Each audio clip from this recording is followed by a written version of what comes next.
Hi, my name is Matt Workman, and I'm a commercial cinematographer based in New York City. I've shot for brands like BMW, L'Oreal, Estee Lauder, and many others. You can see my work online at www.mattworkman.com.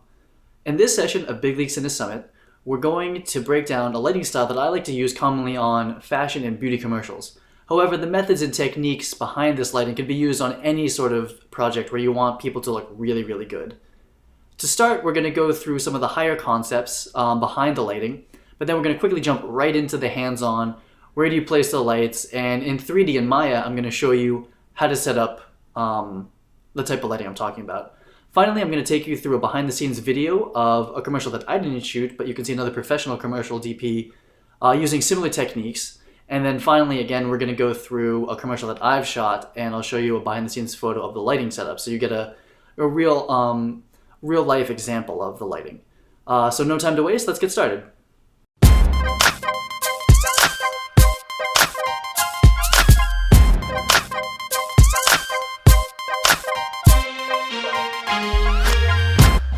This year's Big League Cine Summit is brought to you by Planet 5D, Cinovate, DSLR Video Shooter, Jag35, and Create Insights. All right, everybody, welcome to an awesome session with Matt Workman. We're here for Big League Cine Summit, and Matt has got something amazing for us. We're going to talk about commercial lighting with him. And as you've probably already seen some of his stuff on our site, some of the work that he's done, he's really bringing some high-end looks to the table, and we're just so glad to have him on. So, Matt, thank you and welcome aboard. Yeah, thanks for having me. This is a lot of fun. Okay, I've gotten a little sneak preview of this presentation, so I've been kind of waiting on pins and needles to hear you present it and everything, because I know some of it is really going to take some people, give them a real insider's look on what it takes to get that high-end commercial cinematography that you produce all the time. So without further ado, I'm going to hand over the mic to you and take it away. Cool. So yeah, I think this first picture here explains a lot. So the kind of lighting that you see on her face here for this Maybelline commercial, or this print ad rather, this is the type of lighting I'm talking about.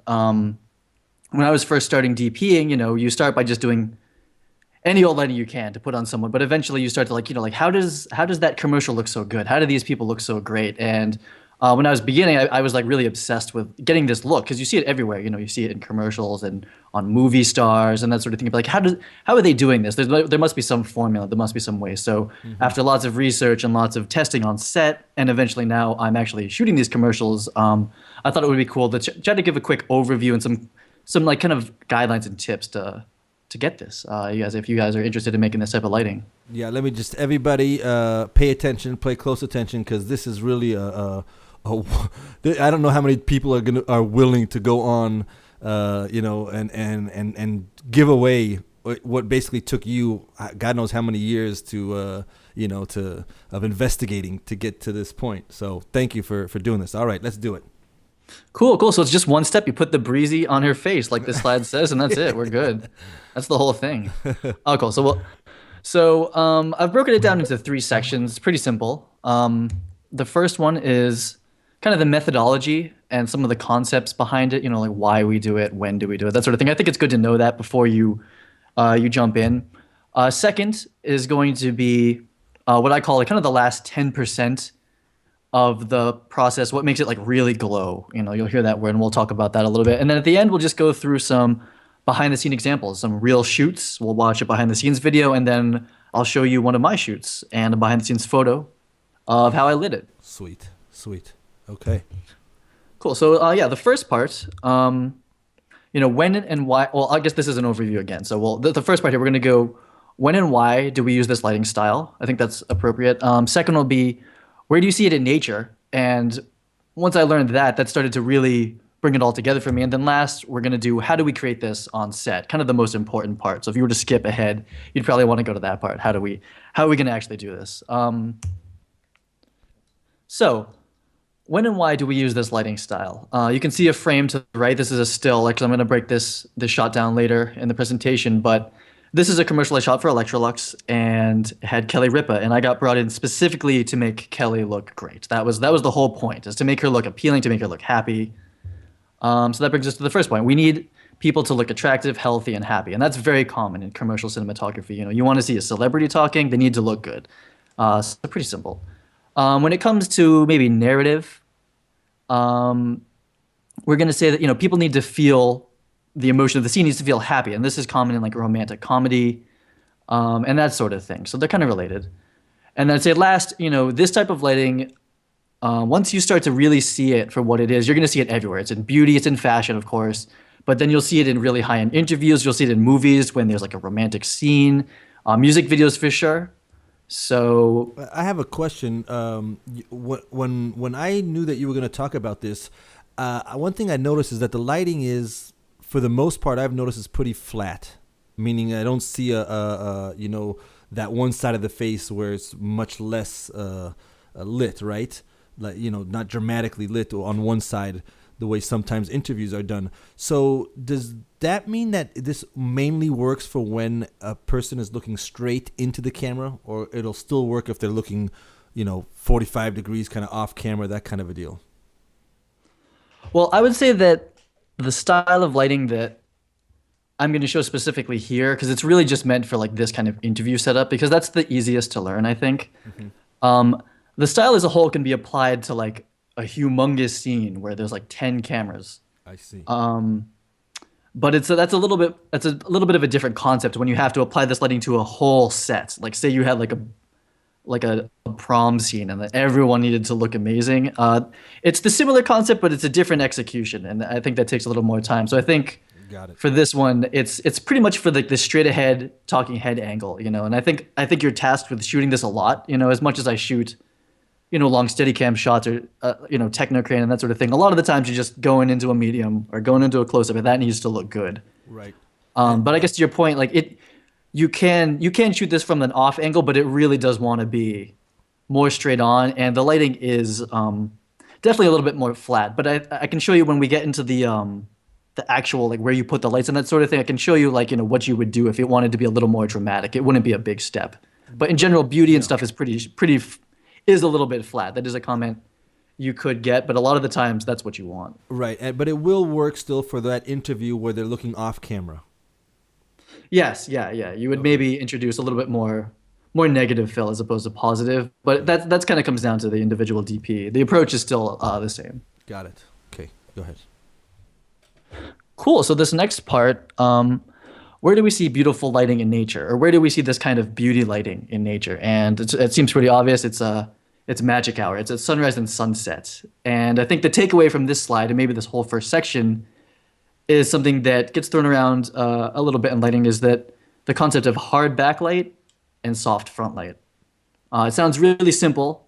You may have even heard it before, and maybe you're trying to use it, but I think if you keep this concept in your head, hard backlight, soft front light, that is the whole goal. That is the goal of this type of lighting. And when you look at a sunset photo like this one of this dog, you can see the sun is clearly a very hard backlight. And basically the sky and the ground to some degree is the ambient or the soft front light. So that's the effect you get. Kind of abstract maybe, but it should make sense a little bit later. So as a corollary to that, to see this beauty lighting in real life, you see this type of photography, fashion photographers, directors, that sort of thing. They basically just go out at sunset, and if you expose for their skin and not the sky, if you expose for the sky, everything is black, obviously. So if you expose for their skin with the ambient, you get something very similar to this photo on the right. And this, I can almost guarantee you, is 100% natural light. It looks great. I mean, this is why everyone battles to shoot at that time of the day. There's certain DPs I know that say that they only want to shoot, an hour before sunset and that sort of thing. So again, the reason I'm talking about this natural light is one that you can kind of look at it yourself in real life and be like, why does this look so good? And then second, keep that in your mind for when you're in the studio and how do I bring this look into a studio? Right. Cool. So in this part, I'll show you how I would attempt to bring some of that, that sunset lighting into a stage. So here we have a really simple scene. I think we've all probably done this setup before. It's a camera. We're going to shoot a medium. of our talent here, which is on a white site. So we're not going to concern ourselves with the background. We're just going to worry about getting this really nice light on her face. So to start, I would do something like this. And it seems pretty simple. I think the first thing you'll see here is the key light. Pretty typical. It could be a softbank, a square one, chimera, or it could be a breezy or an octabank. Octabanks look nice because I think we all know they show up in the eyes as a circle, and that always looks great. And then second, the most important part, beyond the key light, I think everyone knows how to do that part, is the fill. And it's not your traditional fill where you might put like a little bounce card. Can you see my mouse here? Do you see this pointer? Yeah, Okay. see that, yeah. Cool. So you would put a bounce card here, and that's kind of like a very small fill. But the problem with that sort of thing is that if they move, your focus changes, and you're not really going to get them. So what's nice to do, and you'll see this in beauty commercials, sets, that sort of thing, is that you put a big fill, like really big, and you might even put one on the other side, and that becomes your style. That's like what you would change in the setup. Like you were saying, if you wanted this to be a little sidier, like a little more dramatic, you would just start scooting this guy to the left. But to get that really soft beauty look, what you want to do is have a really big soft source like this that's kind of keying, but really it's the ambient, and then you're going to have this hard key over the top of it. And the combination of those two things will give you that very soft front light like you would see in sunlight. And then, yeah, sure. That was, you said, like a breezy or something. Tell us, like, I think most people have access to like keynotes. That's usually the one, one of the main lights you'll see on sets for, depending on the budget. How strong? I always got the sense when I saw your work and some of the things that you, some of the behind the scenes shots of sets, these are monster lights, a whole lot of power coming out of them. Can you tell us what we could use that we could find at your local rental place that we would put in place of what you have here? Sure, definitely. Well, I'll say that, say you're doing this scene exactly. It's a studio. You're in luck because if you're using like a 5D Mark III or a C300 or an Alexa or any of those cameras, the modern cameras are so sensitive that you could go up to, honestly, 1600 ISO if you needed to. Really you could. I've shot stuff like this at 1600 ISO, mostly for depth of field, like if I needed to stop down. But so with that in mind, you can use much smaller lights. It's really about the ratio and then the size. So I would say if you're doing this on a slightly smaller budget, you want to use this 12 by frame here, or the biggest one that will fit in the room, honestly. You put the biggest source you can make. I mean, this is how Roger Deakins does it. This is how many big DPs get this very natural light that works all over the room so someone can walk through the room. But for our case, they're sitting still, so it's very easy. So you just want to get the biggest diffusion you can get. I mean, if it's a 20 by, go for it. I mean, it's just going to look good. Okay. And then push through it whatever you have. Basically the diffusion eats a lot of light. Yeah. So you're going to end up probably putting the biggest light you have through the diffusion. But the end result will be very soft and very right. And what about the ratios like you started to allude to? Because I seeing the finished shots, I wouldn't have even noticed that there was another second light to the side. It seems the same to me all around the face. Right. Well, I watched one of the videos I think you did on kind of like a different approach to 3-point lighting. So it's the same idea where like all these sources start to wrap together. It's probably too much to go through on this video, but the ratios and the ratio of softness to hardness, that really defines to me a fashion in a commercial DP. Like how they do that and how they balance it, that's what makes people great versus good. Like you could just throw up any old setup like this, it'll look pretty good. It's hard to get it wrong, I think. But to make it look like amazing, every DP has their own thing. Some people swear by breezy, some people swear by different types of diffusion, and that comes down to experimentation. But say you're on a medium budget, you just want like a formula, I would say go with bleached muslin if you've ever used that before, and if you haven't, I would just get it. You could buy it. It's pretty cheap. It's pretty much canvas. Okay. That's a great one. I use that. That's really cheap. You can just buy it or use a bed sheet. Or light grid. These are very common, but muslin is my favorite. And then for the key light, you could use anything. You could use a hard light. Like if this was a straight fashion commercial, you would probably just use a 1K Fresnel or a 1K open face, no diffusion. Really? Yeah. That's not quite the look that I'm going to explain in this video. That's a little bit more aggressive. Yeah. And probably doesn't look good on anybody but a model. Mm-hmm. But you could go that way. But to keep it safe, if you need like general, you want to, a chimera if you can get it, sure. or a 4x kino would be okay too. This key light here is basically defining the chin shadow, and this is the This is the fill, but I guess the takeaway from this that you may not be doing is how big that fill is. Like you really need to aim to get that fill really large. Like you might be bouncing off a 4x beadboard, you might be bouncing off of Right, right. or going directly as your fill light, and you really just want to make that big. That's the key. You just want it to be really big, and you want to get it as close as you can. You know, you could even move this. I'm not going to attempt to move it. You could move it like right in front of them. Got it. So even though it's coming a little bit off to the side, it's so large that it just kind of feels like it's coming from the entire room a bit. Is that correct? Is that safe to say? Yeah, yeah. I mean, I would say one thing that I've called this type of keying is called the invisible key light because you end up having almost no shadow. There you go. That's what I was Um, getting at. Yes. right, right, and you'll see that in narrative to some degree. This is definitely not a narrative lighting setup here. I wouldn't consider it one just because it's so inflexible. Like they can't really move very much.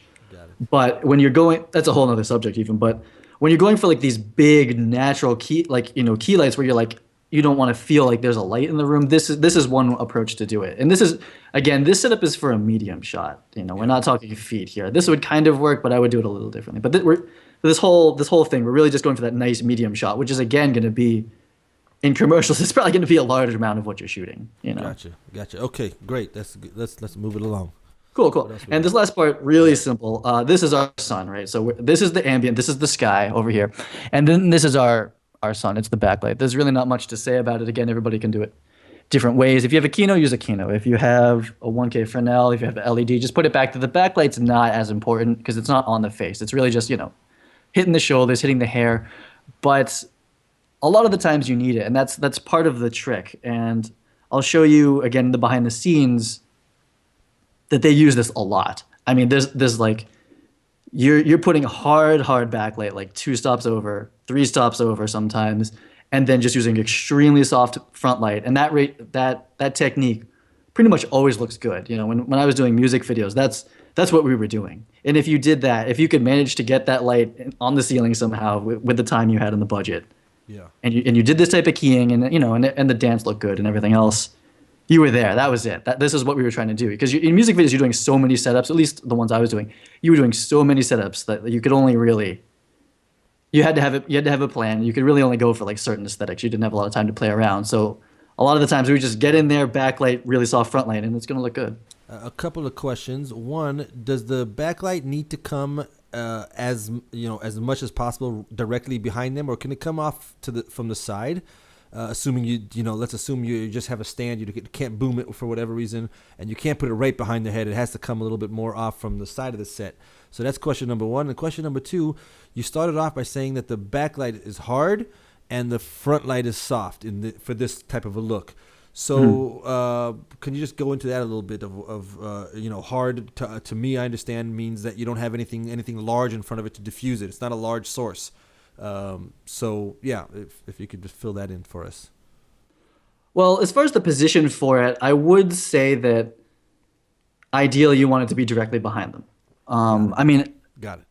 in not every case, but a lot of the times you wouldn't even want it at an angle. You would want it literally directly behind your head, shooting Right. back towards you, like that sunset photo. Right. If you could, of course. Okay. And there's certain situations where you can do that. And honestly, when you're in a commercial setting where the director and the production designer might value your input and you're designing the set, you might design the set so that you have those opportunities, like shooting through glass or shooting through something transparent. But in most cases, you don't have that ability. If you come from the sides, it's a different effect. I mean, then it becomes an edge. It's like more of a rim light and edge light, and you might add those on top of it, but it's a different effect. So you would put that into a different topic of discussion and what we're covering here. So the position is quite important, directly from behind. I think so.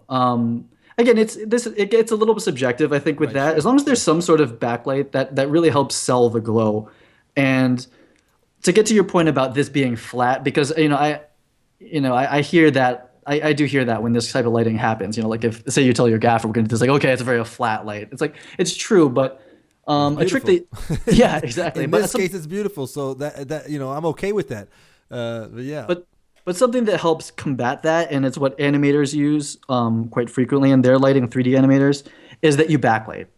And Yeah. that fixes the flatness of it because it adds a nice glow around. It basically gives you a glowing outline around your subject. So just that is separating you from the background. So the backlight, if you place it like directly behind them, you end up with this kind of like nice even glow around them. So that kind of helps combat the flatness of the lighting. Versus if you didn't have it and you just did this big soft light and there was just a flat background, yes, this would be flat. So the backlight helps with that. Beautiful. Okay. Cool. Cool. So I think we should move back to Sure. Yeah. the Where were pres. Cool. So to wrap it up, that was part one, and that was how to do, or that was some of like the methodology behind it. So we're doing a soft front light, a hard backlight. It's very much like a sunset shoot in a studio. And to get started with that, you need a nice soft front light. And there's a lot of ways to do it, but this is a concrete way, a somewhat affordable. Again, this diffusion could be anything. It could be literally anything that's going to let light through it. And then you'd have the backlight, which I don't have here. Okay. Beautiful. So this second part here, and Aviv and I were talking about this earlier, and he was testing it out before, and I think you see the results very quickly if you've never done it before. I like to call it the glow, and you'll actually hear this word used on set. I think it's like an old Hollywood term, right? It's kind of like, oh, that actress was glowing, Yeah. right? I don't know if you've ever heard that before. I've Yeah. heard it. Definitely. Yeah. And and I think when you're talking agency, you're talking to like the musician's representation. These are words that you're going to hear in them ask for. They're like, we really want her to glow. We want her to look amazing. We want her skin to glow. This is the advertising words here. And this makes it all the way down to the DP. And they're like, we want her to glow. And you're like, okay, well, what does that mean? So this is literally, how do you make someone glow? And it 100% relates to this type of lighting.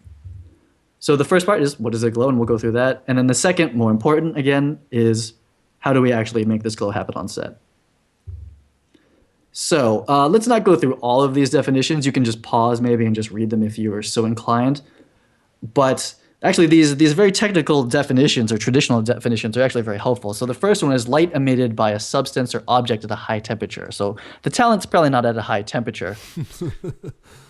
But the important part is that light is emitting from the substance. So what that means literally for us as DPs, we're trying to make their face look like the light is coming from their face. That's what this means, really. When people say it, they don't know that. But the effect they're actually looking for is like, say there was a light bulb in their mouth and the light was coming out of their face.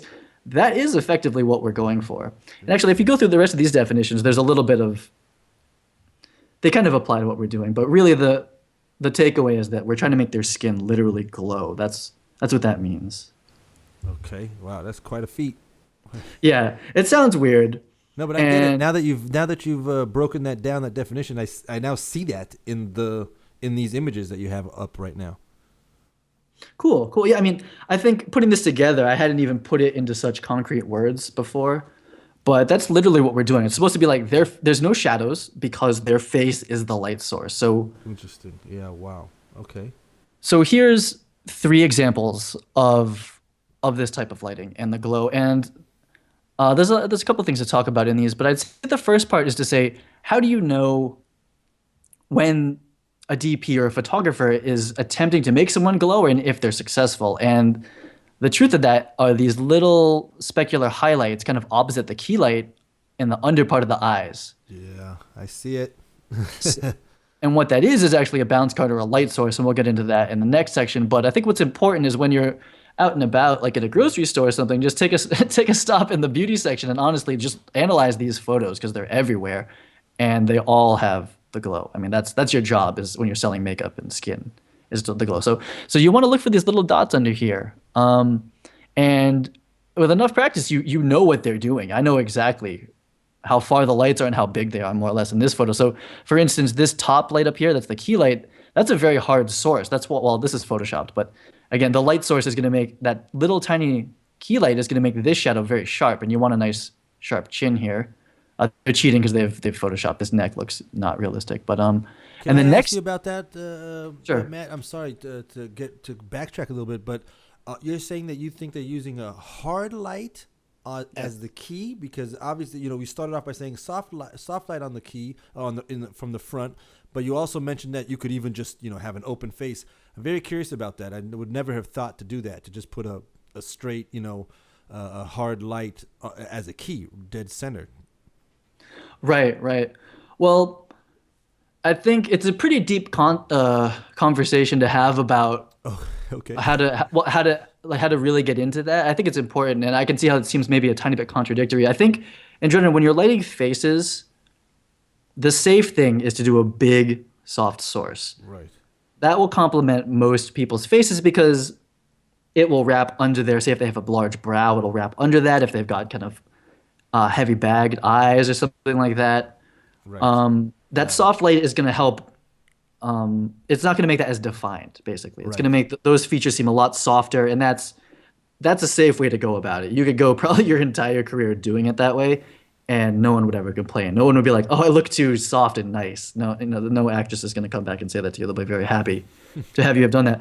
But when you're dealing with models, for instance, like these people, more the left too. Sorry, girl on the right.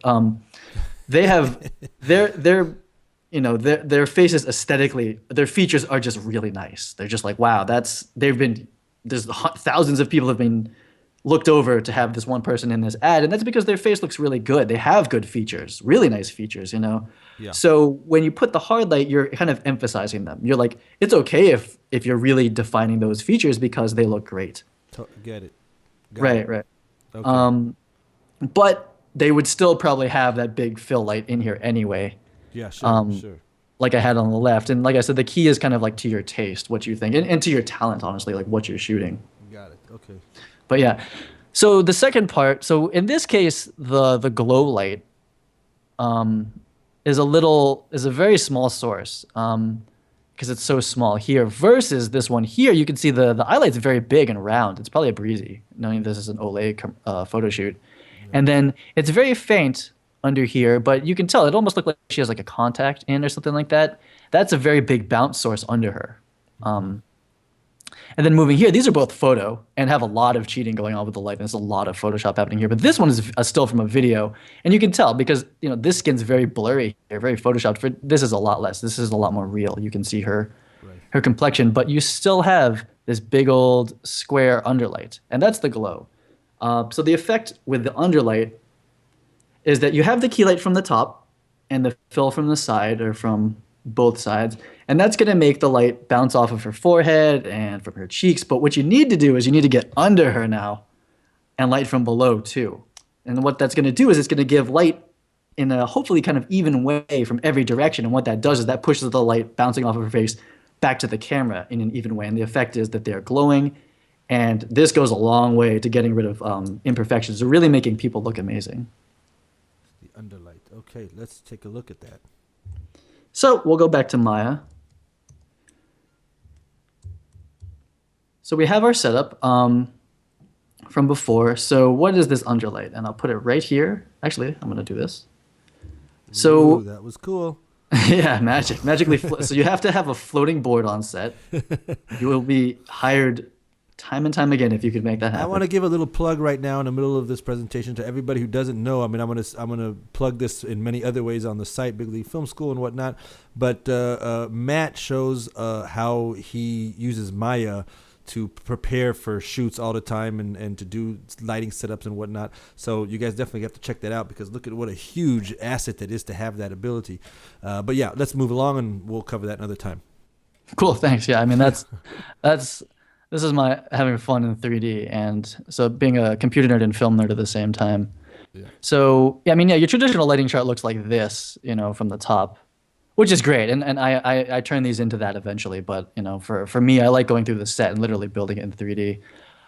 So the glow, right? So we have all of this that we talked about, and the glow is literally a piece of bounce card below the talent, and it sounds like really simple, and it seems like, oh, not a big deal. I'm not even going to try that, but it is literally the last. I would almost say like 20% of this style of lighting is this bounce, and there's a lot of ways to do it. But the simplest, and I'd say the most affordable, is if you have literally anything like a piece of paper, the bigger the better, and you put it under them at roughly this position. It's going to catch the backlight. It's going to catch this ambient. It's going to catch all the light in the room. It's going to put it here, and it's going to throw it up into her face in a very soft, hopefully soft way. And that's the glow. That's literally when people are saying the glow you should just take out the beadboard and put it under their face. And it's dead simple. It's something you can try at home. It's something you should try on your next shoot if you want to try to go for this kind of look. And you'll be that much closer. You need to make sure, you need to finesse it. But if you put it in and you play with it, I guarantee you within a few seconds even, you'll find something that you're like, oh wow, oh that looked really good for a second. Let's go back and put it where it was.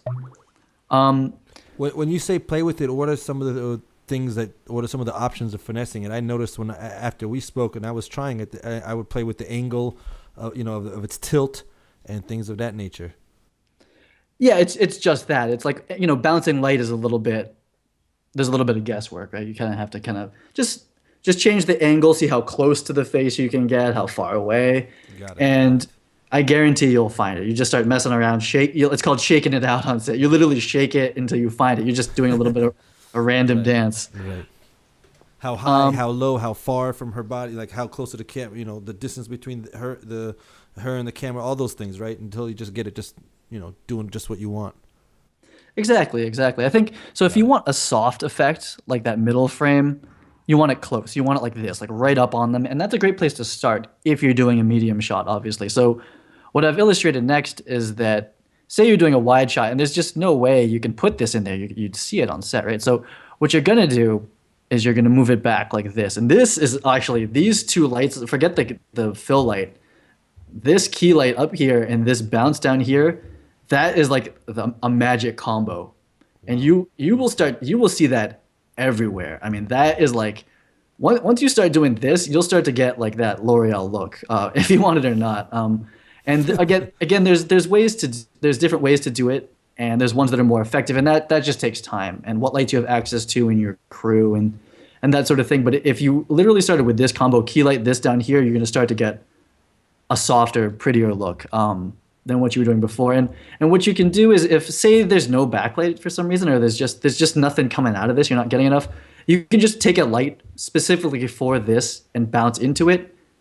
And or you can just put a Kino here instead and have a Kino flow at more or less at this angle. Again, you have to play with it, shooting back out at it. And if you kind of looking back at her, okay, looking back at the camera, if you look at what she's seeing light-wise, it's just like this massive white world. And you can put one on this side too. And I know a lot of DPs that do it that way, and I have for certain shoots. Right. And what you've kind of done, if you look at it, it's kind of like that's the sky. And that goes back to the first part of this is the ambient of the sky. So you're basically, if you could, you just fill up the whole dome around her is the light source, and that's sky. That's the magic hour look. That's the softest light in the world is magic hour at night, is the light from the sky. It's just a completely enveloping light source. And softness and doing that technique, that's a whole conversation on itself. And that's very much the world of, I think, of a feature DP. He does a lot of that sort of tricky stuff, like Roger Deakins and that sort of thing. But for our application, I think it's simple enough to look at it and just be like, okay, we have a big light source effectively. And the last part that is sometimes neglected is the bottom bounce, and it's the glow. So that was the whole point of this. Yeah, beautiful. So we've gone over some of like the theoretical and some virtual lighting in Maya. So what I thought would be helpful is to see this lighting in real life. And what I like to do is kind of scour the internet for behind the scenes of beauty commercials, Victoria's Secret, L'Oreal, Maybelline, these kind of words, and just look for behind the scenes of the commercials, behind the scenes of the photo shoots, and just kind of dissect them. I feel comfortable when I can go through an entire behind the scenes video and know exactly what every setup is. Like I can look at what they're doing and be like, I know exactly what that is. And that comes from experience and just seeing other people's sets and watching other people's techniques. But I find it's a really good exercise for music videos, for anything. And they put the behind the scenes out there. They're out there to be found. So what I want to do is I have a link to a behind the scenes video, and I just want to go through it really quickly and kind of break down like frame by frame what's happening. And you can see the lighting that we've been talking about. So this first part, nothing too special. They're shooting film, a little hair and makeup behind the scenes. This is for Pantene, I saw, right? Yeah. So this is a little bit of an abstract place to stop, but I think it's important because if you look at this, besides this thing at the top here, this flag or whatever, you can already start to see like how this is starting to feel like sunset, even though it's not orange, it's not like that magic hour. But if you just look at the quality of light on her right now, very bright light back here. This is a trans light, but you sense that there's light coming from that background, kind of like the sunset would be doing. And if you look at her face, there's almost no shadows again. So it's this very soft light. So you can already tell from this part here. Can you tell what that light source is back there? I don't even know what it is. There's a big, huge glow behind her head and to the right a little bit. Is that an actual light source, or is it what's going on there? Well, I think they show it in a different okay, frame okay, actually, okay. but it just as a concept. Yeah, Like if we're in right, part sure. one, like the high level, bright background, so Sure. much that it's coming back at us and it's backlighting her, and then very soft lower light level but soft front light. So you can see that here, and you don't even have to see what the commercial looks like to just know, boom, this is the look. This is what they're doing. Beautiful. More makeup stuff. I mean, this is for people who like makeup. That's what they're selling. I don't know what that thing is on her nose. I don't really know what that is. So here's, if you want to look them up, this is the DP, yeah, and the director. And honestly, I would look them up because this guy is shooting Pantene commercials, so you should probably check him out. I haven't done that, but Yeah. I don't. For some reason, I feel like this isn't America. But For those who don't know, Matt is like some sort of expert investigator. Can tell you every DP and every director that ever breathed, in his 5 mile radius or 50,000 mile radius, more like it, and can tell you everything about him. But yeah, go ahead. I digress. yeah. So this is cool because then now you get a sense of what is the frame. What are they shooting?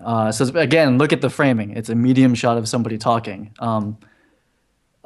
This is a very, very common setup, and you're tasked with making the talent look great, and then making the background look great. So if you don't like medium shots, you probably should not do commercials. But again, this is why I show this lighting setup because you do this a lot. So that's why I'm stopping here. So here's an important frame, right? So here's Mr. DP, or at least his operator. Now it looks at the DP. He's got his light meter on and a scarf. So he's shooting film. That's helpful. Film looks good. Yeah. When you're shooting skin, if you can shoot film, shoot film. I mean, that doesn't have to do with the lighting, but do it. So I've stopped the frame here to show you the key light, which is right here, which is the breezy. And the breezy is actually the interesting light to talk about when you're talking about, well, how hard should the light should be and how soft should it be? And the breezy is like that weird light where it's both hard and soft. And really that's the reason people use it, because it's kind of the best of both worlds. Without getting into too much into breezes, but that's why he's using it. It's pretty frontal too. I mean, it's clearly to his side, but that's a very frontal angle. So here's a magic frame. Here we have this overlay is annoying. If you can see it, I'm not gonna mouse over. Oh no, we've given away too much. Let's go back. Let's see. Everybody close your eyes. Okay, here we go. Boom, there it is again. So maybe I'll just pretend like we took it from here. Yeah. So I've stopped the frame here to show you a very revealing behind the scenes shot. And this is the fact that they put this on the internet. I mean, I'm sharing the lighting with you guys on the presentation, but if I was the DP, I'd be like, hey, why are you showing everybody in the world exactly how we lit this? That's not cool. That's not what I want, but he is. So at the bottom, again, here's that bounce. It seems almost like a mistake almost that it's there, like I'm sure the behind the scenes guys like, oh, why is that piece of cardboard there? It's hard to shoot around, but that is the low bounce. And I guarantee you every single shot in this commercial and anyone like it has that or something very similar to it. In his case, he put stipple on it, which is basically like a bumpy, shiny material. So you get a little bit more out of it, but it's still kind of soft. And again, there's no hard backlight in this room, but there's a lot of it. So I'll say what he lacks in hardness, he has in amount. You'll see that there's a 4x Kino flow backlighting her, like directly behind her, like we spoke about before. It's boomed out.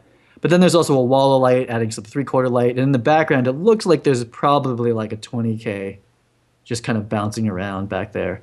And all of this just helps to sell the illusion of a very bright, soft room. The only fixture here that I would need some explanation on is that is the white that's on her left shoulder on the right of the frame.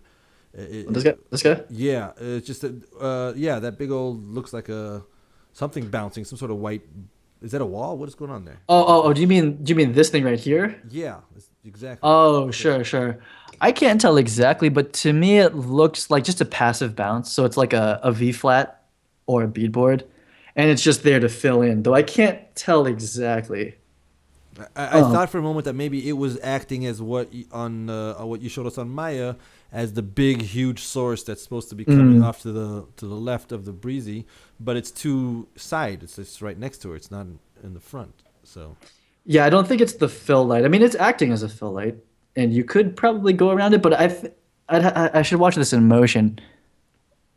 It's hard to tell. I don't think so. I don't think that's. If anything, it's like a passive bounce, and maybe it's getting some light. But I don't think they're trying to put light out from that direction because if you think about it, that would cast a hair shadow on her face. It wouldn't be very good. okay. Cool. So moving on. Again, another still the low bounce. Kinos are right around her. When they're doing this, this usually means you're doing a hair toss. You're very close. You're high speed. You need more light. But again, this is a very revealing photo if you know how to read it correctly. Up here is what I believe to be a negative fill. These look like possibly the sources of the space lights, which is, again, coming down through a big diffusion, and that's lighting, the translight. This is background lighting, and that's a whole different subject in general. And this is a big 12 by source over here again. But again, importantly, again, this is the low bounce. I think that's the takeaway from this frame is that this low bounce is here. So if you didn't believe me, it's there. Trust me, and you'll see it. You'll see it everywhere. Yeah. And then you'll start using it too. You'll not show up on set without it. These are a little more different. Those are different. Those are hair tosses. It's not exactly. That's a very specific style of lighting. Not really helpful unless you're doing hair specifically. And I think that might be it for this video. But whole point, there's the low bounce. The low bounce is there, and that sort of lighting style is there. And honestly, how many commercials does Pantene shoot a year? Many, many. And how many commercials like Pantene happen? Millions. Yeah. Millions. So it's a helpful lighting style to know. And people are used to the aesthetic. That's the other thing. Is that even if you don't like it personally, or your friends don't like it, when you're doing commercials, that doesn't really matter. What matters is that you can sell a look to an audience, and the audience respond to this. They see this lighting, and they're like, "Oh, that's pretty." They might not think it's pretty, but they're conditioned to know it's pretty. So conditioned, nice point. And let's get down to the real point, which is. Whoever's hiring you, that's what they're going to be requesting. So whether you like it or not, you got to execute it. Exactly. I mean, it makes it seem like they're hitting you over the head with it. But I think it's a fun lighting style anyway. It's nice to be like, oh, I made them look good. Yeah. But again, this is somewhat of a formula, but it's a helpful formula. And you can always add your touch to it. But really, when you're on these sets and you're kind of expected, like if you have this on your reel and you're on this set, you're expected to deliver this. So I think it's good to see that, to know that this is not arbitrary. This is a real world lighting thing that you're going to want to have in your back pocket in case you want to shoot this type of stuff. So to wrap it up, this is our last kind of breakdown here. This is that's still from before, and this is an Electrolux commercial I shot with Kelly Ripa. And I thought it would be helpful to have these two photos right next to each other, and it shows the exact lighting setup for this shot. So if you look here, and it's not so different than that Pantene Pro V commercial behind the scenes. And honestly, I probably watched that Pantene Pro commercial and I was like, oh, I should probably do that for this. Or at least something very similar. So in the bottom right here, you can see it's a 2-camera shoot. We're doing a medium and a close-up. So those are the frames, kind of good to keep in mind. Yeah. And to start, we have the big breezy here. And that's doing work like we talked about. It's the key light. Very importantly, again, is the low bounce here. It's a 4x8 B-board, and it's a little farther back. It's in that kind of farther away position like I showed in Maya. And that's because it's kind of a wider shot. And because I bounce light into it, I believe. I don't remember exactly. And then maybe the thing that is neglected, in addition to the low bounce being neglected, is the way that we add fill. And the fill, for me, is not a beadboard or something just passive right next to their head. That's not going to cut it. What this is called the book light. And there's a lot of videos like Shane Hurlbut, I think, talks about book lights. A lot of people talk about book lights online. But it's basically bouncing a light into a bouncy thing, like a beadboard. In my case, it's an ultra bounce. And then the light bouncing from that goes through a diffusion. And what that ends up is just basically a very soft light. Yeah. And that's, again, in Maya, that's basically, that's this source, So instead of using something directly through it, you can bounce. That's the only difference. And I saw you had that black that's around the light, just to, you didn't want to get any spill coming from that. Exactly. Yeah, there's a whole lot of grip town happening, so that there isn't, because this source is very hard, right? So if any direct light came from this and hit her face, it might look cool actually. It might look like there's sunlight hitting her. How big is that light there? That I believe is either a 4K or a 6K HMI, and the only reason it's that bright and I needed a light that big is because we're using real sunlight back here. So that's the only reason, you know.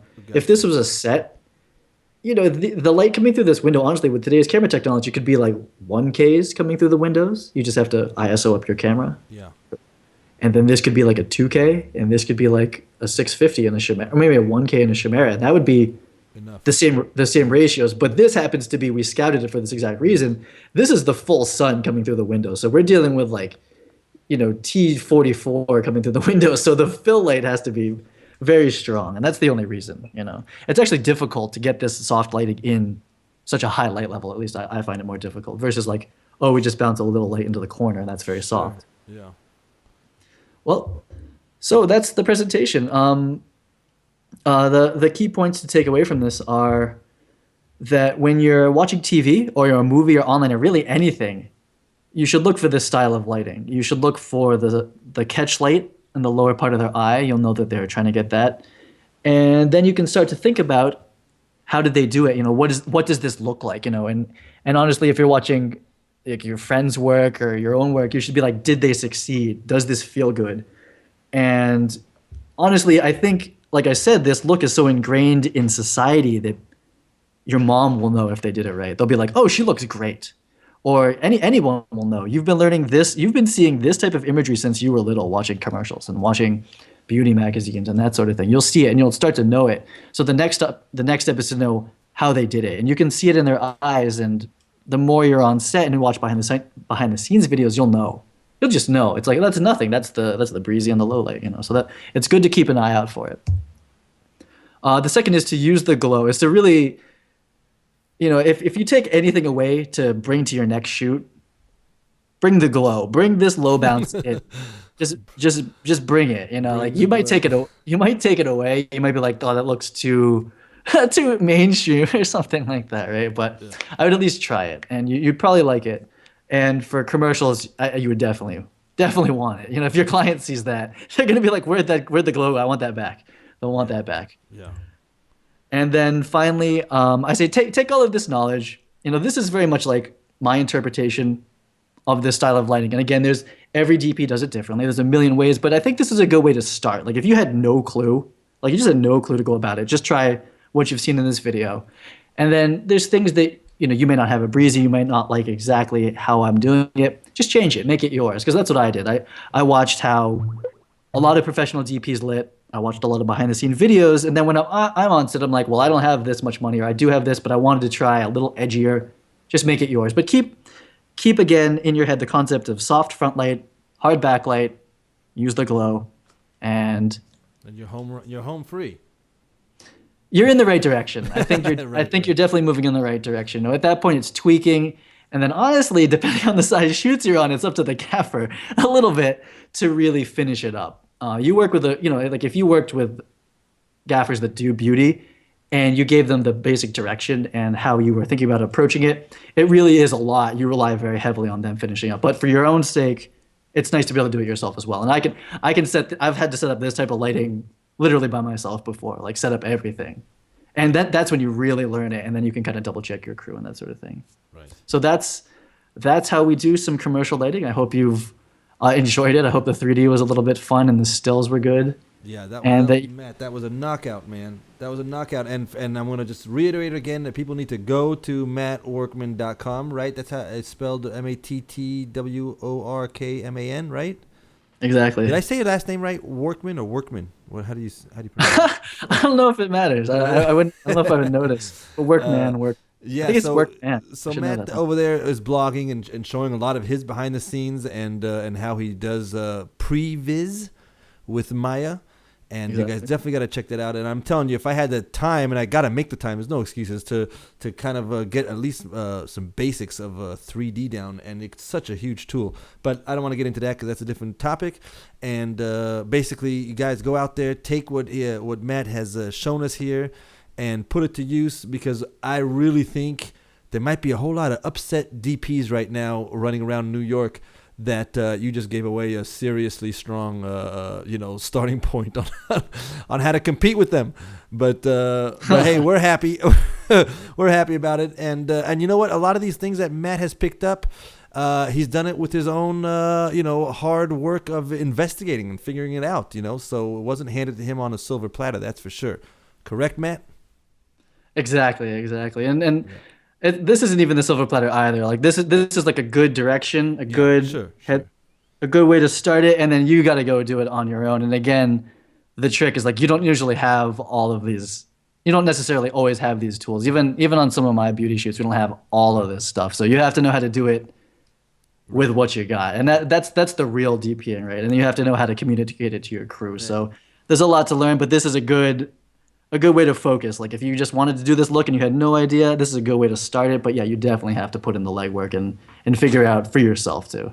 Beautiful. Matt, thank you so much for coming on. I know this is going to be one of the big ones of this year's summit. A lot of things, a lot of actionable advice, really a lot of it, and that's what we're all about, helping people to just get better. So thanks you, and hopefully we'll have you on again at some point. Cool. Thanks for having me. This was fun. I'd love to come back. Okay, everybody. We'll see you on the next presentation. Take it easy.